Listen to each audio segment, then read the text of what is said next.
Okay, in this video we're going to recreate this Power to the People logo in Adobe Illustrator working on top of this pencil sketch. And I've created guidelines, vertical and horizontal, giving me the exact center of this logo because it is a very symmetrical design built around this circular motif. So that'll give us a good starting point. The first thing I want to do is create the letters in the word power.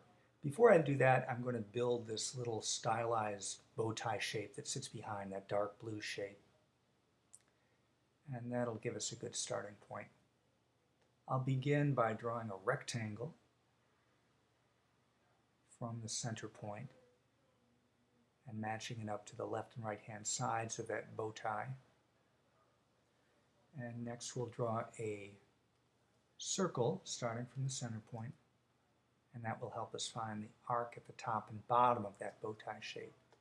Use the scale tool and scale that up so it matches the arc. And then the reflect tool to flip a copy to the top, and holding the shift key I'll slide that up so it's matching the arc at the top. Turn those two circles into a compound path by selecting both and using Command 8. And then select the rectangle and back and use the Pathfinder tool, minus front option, and we're left with our bow tie shape. The next step is to create the letters in the word power, and I'm going to start by drawing some rectangles which will give me the vertical strokes in all those letter forms. We'll give ourselves a thick black stroke, about 18 points. And try to line up on the center point of each stroke.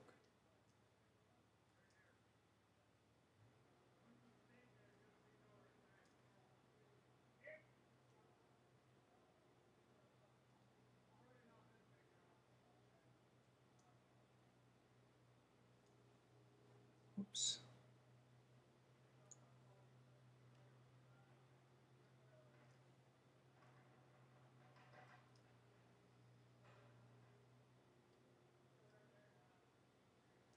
I want to be careful of my spacing between the O, W, and E, so I'm going to use the Align tool just to make sure those are evenly spaced and make sure that W is lined up right on the center point.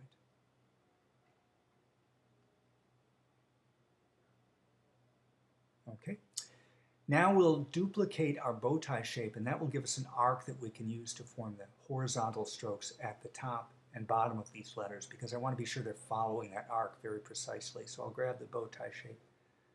Option Shift Drag will create a copy.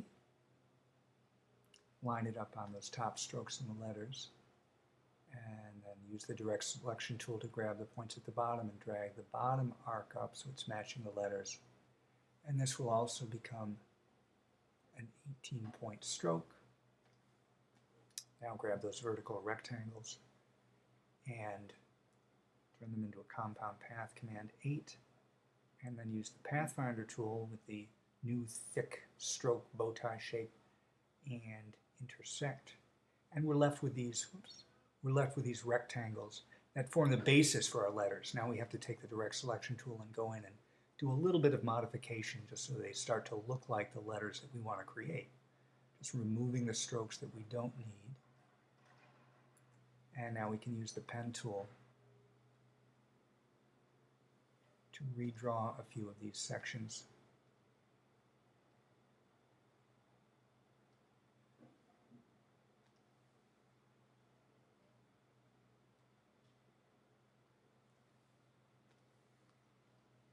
Create the P, the R, Option Shift Drag over to create the E, and then a center stroke for the W,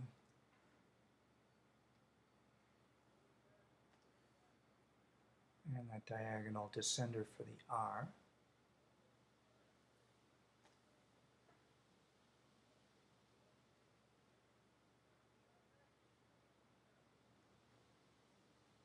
And bring these strokes down a bit. There's one little embellishment I made to the center stroke on that W, which I always figured was kind of optional. It's that little lightning bolt zigzag. Whoops. So I will add that. I'm just going to add a couple of points on that stroke, snap them into place. And then I'll just use the arrow keys to nudge them left and right. 4, 5, the same amount. And that'll give us that little lightning bolt stroke. Now I want to select those letters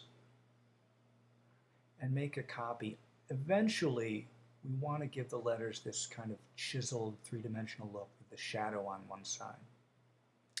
I want to use the center guideline that we've created as a guide when I create that down the road. So I'll make a copy of the letters as they exist now. Command F to place them in front. I'll group them, and I'm going to move that copy to a new layer, and I'll hide it for now. And we'll come back to that later. For now, we're going to convert these strokes to outline, object, path, outline, stroke. And now we want to make some modifications. Right now the cap at the bottom of this P and the R, the top of the W, are simply horizontal lines. We want those to follow the arc that we've created in that bow tie shape. So I'm going to copy the bow tie shape, bring it up so it's matching the bottom of my letters. Give it a blue color so I can see what I'm doing. I'll create another copy by dragging down from the top. And this will serve as a guideline for making some adjustments to these letters. Now with that blue line as a guide, I can grab these points, holding the Shift key, drag them up so they're matching that guideline. Now everything is following that arc, and it all looks very unified.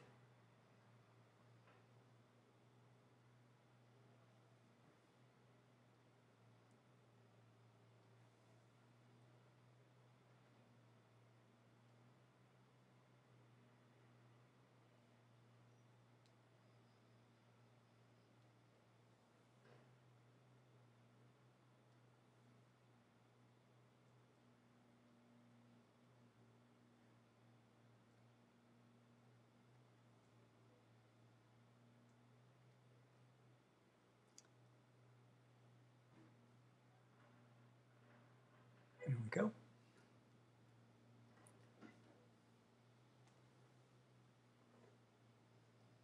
And now we can unite those strokes.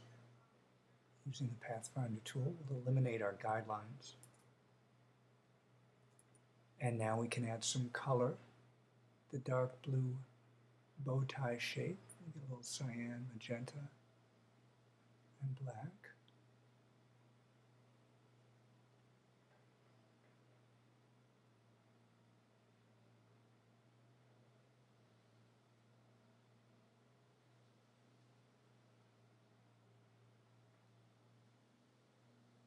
We'll spend a whole lot of time finessing this thing. And then the letter forms themselves get a gold color, so a little bit of yellow, a little bit of magenta. That looks pretty close. And we'll give those letters a white stroke, a 2-point stroke. And we want the stroke oriented to the outside of the shape.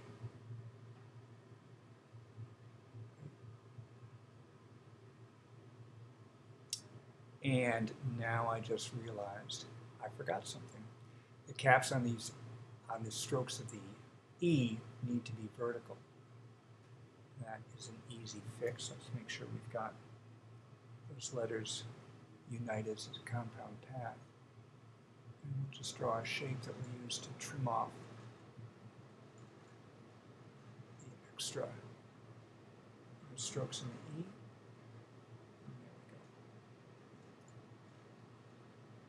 Now we've got the word power. We'll add a drop shadow, Command C, Command B. Convert that outline stroke to a path and unite the whole shape.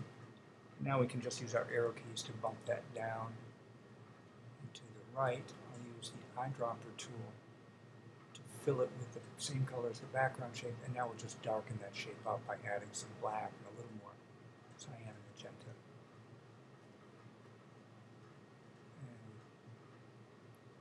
And created a nice little drop shadow. I'll thicken up that white stroke just a bit. And then we'll add a drop shadow to the bottom of that bow tie shape, Command C, Command V, and bump that down just a little bit with the arrow keys. And I'll use the eyedropper tool to try to catch that dark drop shadow in Word Power. So there we go. It looks like maybe I can bump the whole thing down just a bit to sit within that bow tie shape. And we've got a good start. Our next video, we'll talk about wrapping the words "to the people" around the outside.